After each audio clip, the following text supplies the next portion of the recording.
Acest film nu ar fi fost posibil, printre care acești oameni de pe această scenă, dar aș vrea să-i las spre sfârșitul acestui speech, pentru că aș vrea să mulțumesc sponsorilor noștri, oamenilor care pur și simplu au venit să ne ajute să realizăm acest film. Andreea Mihai de la Carrefour, Loteria Română, Romtelecom, Băneasa Shopping City, familia Popoviciu, toate companiile care au participat, MediaPro Pictures, MediaPro Distribution, sunt oameni pe care nu îi revedem deloc. Sunt oameni care lucrează în birouri, dar ei fac posibile aceste filme și faptul că noi avem oportunitatea să ne simțim bine. Jesus?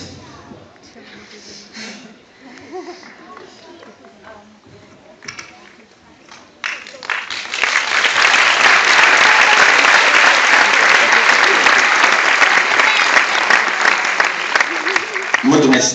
Vreau să familia Adrian Servu și Alma Bacula pentru încredere și după Alexandra Marinescu și Adriana Aitu pentru fac posibil fiecare zi, tot este pregătit și tot este gata. Și după multe filme de la Sunei, Viorel Dobre, de la Montasa, Ovidiu Bacaru, Marius Stănescu, Carol Tudos, de la Corina Brailescu, tot oamenii.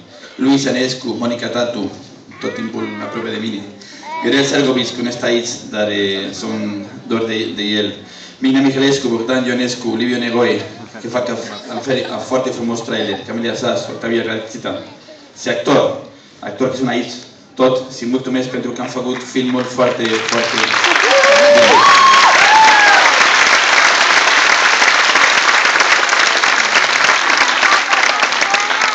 Actor am făcut că este filmul posibil și am dat Magic pentru acest film. Și farà tot să fie imposibil.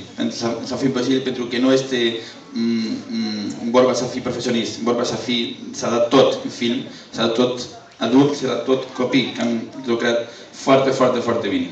Și actor am analizat Luciani Film, Maria Golitoru, Ana Maria Dascalescu, Alexia Stănescu, Denis Cristian, că este un băiatul foarte bun, nu e foarte negativ, e foarte bun. Maria Savescu, Tudor Rosu, Alessia Anastase, David Petcu, Patricia Podlusnic, Anca Turcasiu, George Bisu, Dana Robos, Dragoș Bucur, Andreea Marin Manica, Amparo Alisa, Cinema că mai ghidat. Mulțumesc pentru tot!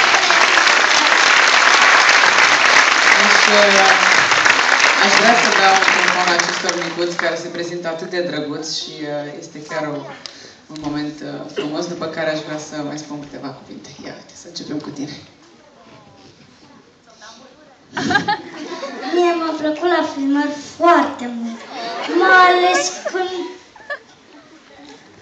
totul mi-a plăcut.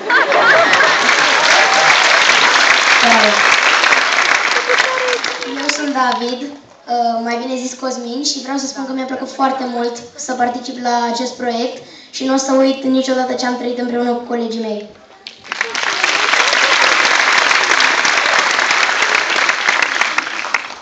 Eu sunt Denis, iar în film Cezar, iar acest film pentru mine a fost un vis devenit realitate. Îi mulțumesc Almei Bacula și lui Jesus Delcero și întregii echipei de producție că m-a ajutat să-mi trăiesc visul.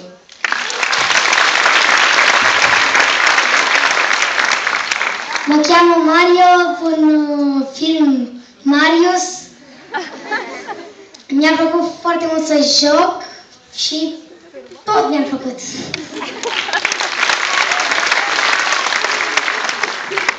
Mai întâi vreau să zic bună seara și mă numesc Ana, în film Alexa, și vreau să zic că acest film a fost o experiență extraordinară pentru mine și probabil pentru toți cei din film. Vă mulțumim! Bună seara! V-a plăcut filmul? Și mie! Vreau să această seară este foarte importantă pentru mine. Sunt foarte entuziasmată și vreau să-i mulțumesc Almei Bacula, Jesus Delcero și domnicăi Cârciumaru pentru că au avut încredere în mine că pot juca acest rol. Mă numesc Cristi. Vouă v-a plăcut filmul? Nu vă aud! A fost o experiență minunată. Vreau să-i mulțumesc lui Hersus, regizorul meu preferat, și n-aș fi putut să fac nimica dacă nu era el. Bravo, Hersus!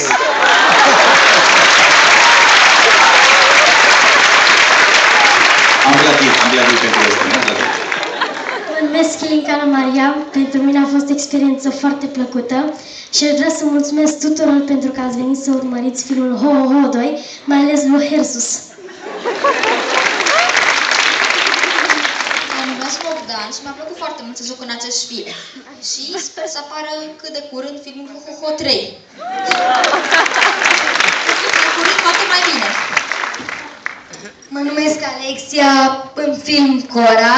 Îmi place, mi-a plăcut mult personajul și sunt mândră că am participat la filmul acesta. Am Alessia și mi-a plăcut foarte mult să joc în filmul ăsta și nu o să uit experiența asta niciodată. Mă numesc Croitoru Maria și nu o să uit niciodată ce experiență frumoasă am trăit. Mă numesc Luca și în film sunt Tibi Junior.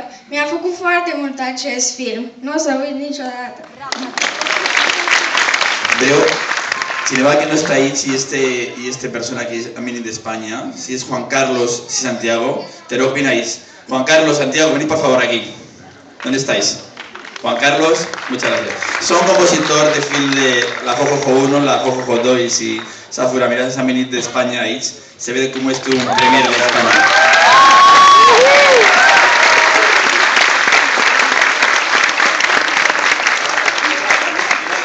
Aș vrea să mulțumesc trupei Holograf. Nu știu dacă sunt aici, nu cred că au venit, dar au fost extrem de, să spun, deosebiți, extrem de deosebiți, exact. Ne-au acordat drepturile cântecelor lor și au fost extrem de cooperanți și le mulțumesc. Și Media Promis la fel. Și aș vrea să mulțumesc familiilor noastre, pentru că acest film este despre familie și despre adevărata valoare a familiei și că am impresia că mulți dintre noi uităm asta și ne amintim numai în perioada Crăciunului. Ar fi minunat să ne amintim, cred că în fiecare zi, acest lucru. Așa că mulțumesc familiei mele și soțului meu pentru tot suportul care mi l-a dat. Sí, vreau să spune mulțumesc pentru persoana que am făcut un rol foarte important. Nu sunt aici, sunt tata de tot este copii. Que am fost cu noi în tot filme și ajută să fie un film posibil. Și este tot. Și în special Dana, que am fost aproape de mine tot timpul și m-a ajutat să fac cu Patricia un rol foarte frumos. Mulțumesc pentru tot.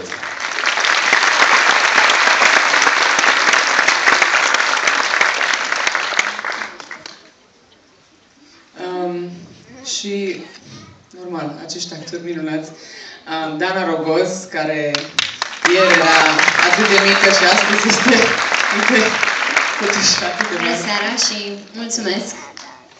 M-am bucurat foarte tare să fac parte din distribuția acestui film. Copiii sunt excepționali. Și n-am fi făcut nimic fără tine, Jesus. Mulțumim!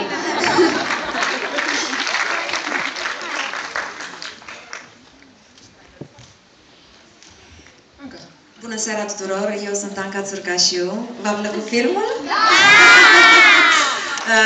Ceea ce vreau să vă spun pe foarte scurt este că sunt extrem de fericită că avem un film românesc atât de frumos, atât de emoționant, încărcat de atât de multă iubire și de sentimente minunate. Eu personal simțeam nevoia să merg la un film de genul acesta și mă bucur și vă felicit din tot sufletul meu. Sunt foarte fericită. Aplauze și felicitări pentru toată lumea de aici, de pe scenă. Eu aș fi simțit să-i aplaud așa din tot sufletul, încă o dată, pentru că au fost minunați cu toții. Bravo, bravo!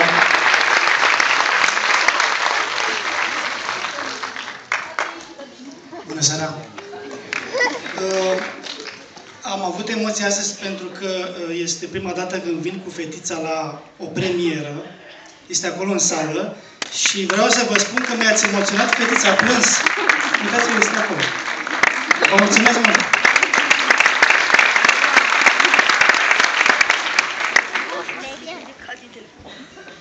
tot eu sunt.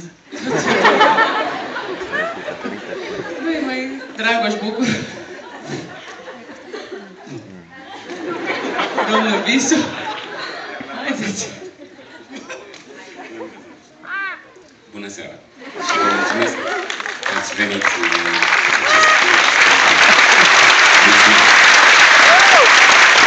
Sunt Dragoș Bucur.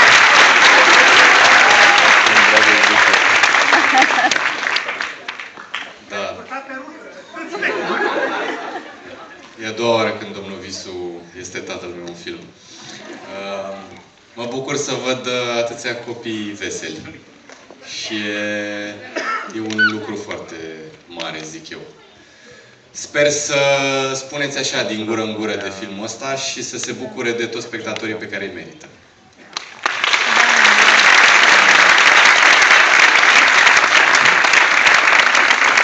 Și acum, doamna Andreea Marin. Domnișoară. Eu nu pot să spun că am avut parte de copii fericiți. Fiica mea mi-a zis că nu mă mai cunoaște și că nu mai vrea să mă vadă vreodată, iar nepoțelul meu, care a stat un rând mai în spate, a plâns tot filmul și a zis că nu vrea să mai vadă așa un film vreodată. Deci, nu știu, probabil că am fost convingătoare. Asta vreau să cred, că am fost convingătoare.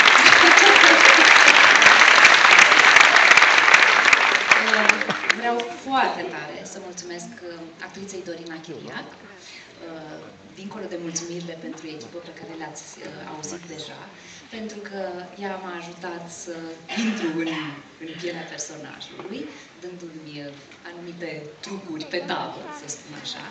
Vreau foarte mult să mulțumesc echipei tehnice și, din punctul de vedere al personajului meu, e foarte important să mulțumesc echipei care a realizat machiajul, coafiura și costumele, pentru că m-au ajutat mult. Mulțumesc mult, Pepe și băieți. Și dacă v-ați simțit bine, dacă ați avut bună dispoziție, înseamnă că și personajul meu și-a făcut treaba. Așa, mai bine, mai prost. Ia să vedem noi niște aplauze. Hai! 1, 2, 1, 2, 1, 2!